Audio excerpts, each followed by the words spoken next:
Haideți să vă arăt cum am modificat aspectul acestei banchete din lemn pe care am făcut-o în urmă cu aproximativ 8 ani și care are câteva mici imperfecțiuni pe care vreau să le corectez, cum ar fi faptul că aceste cuie au capetele la vedere și alte mici detalii pe care urmează să le corectez.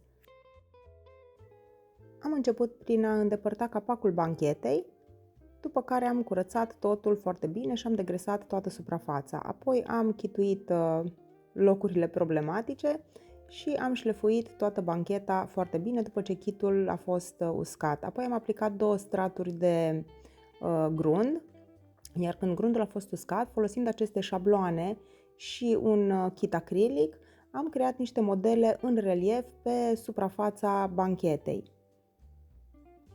Am lăsat aceste modele să se usuce foarte bine, după care am aplicat încă 2 straturi de vopsea.